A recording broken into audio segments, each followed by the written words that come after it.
start.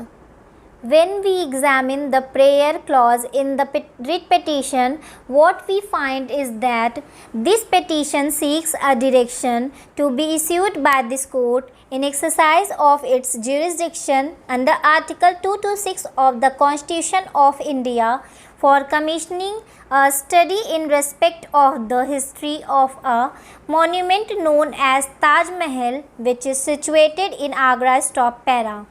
The other prayer in the writ petition is that the authorities may be directed to open the sealed doors of approximately 22 rooms said to be situated inside the said building, namely Taj Mahal, so that the alleged controversy relating to its history may be set at rest. Stop para.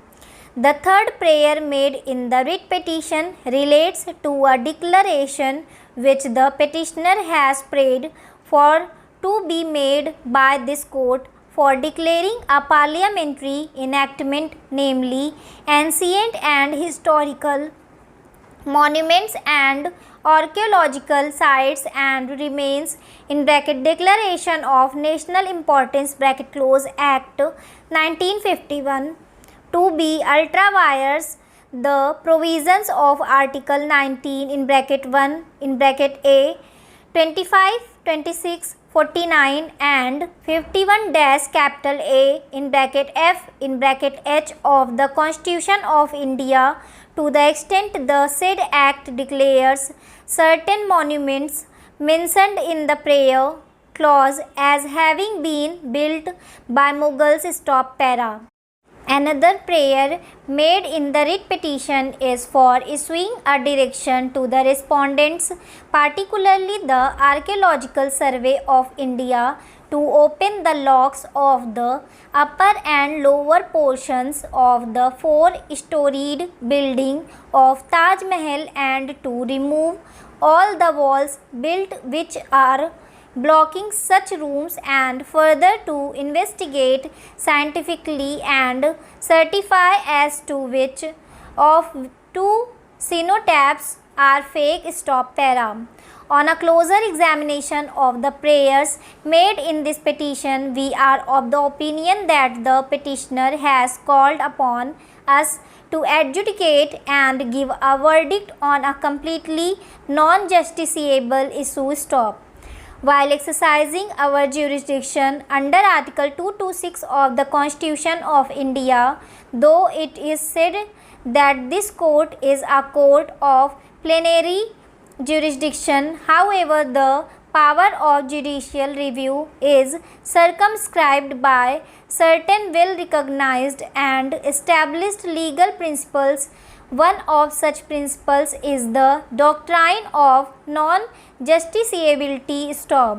Justiciability of an issue means amenability of the issue to be adjudicated upon by a judicial or quasi-judicial process. Stop. The well-known doctrine of non-justiciability enunciates that if there are no judicially manageable standards available to a court to adjudicate upon an issue, the petition of such a nature will not be maintainable. Stop para. There is yet another issue which needs to be considered for deciding as to whether this writ petition can be entertained in the form it has been presented before us. Stop. It is well recognized principle that a writ of mandamus can be issued only in case of infringement of any right, be it a constitutional right or a statutory right or any other legal right. Stop. When we inquired from the learned counsel for the petitioner as to from whether the right to get a particular study or research conducted on a particular topic or subject emanates, we could not get any satisfactory reply. Stop. Even otherwise, to conduct study and research or exploration of knowledge, etc., are the subjects and issues which, as observed above, are better to be left to the academicians the researchers and experts of the field stop.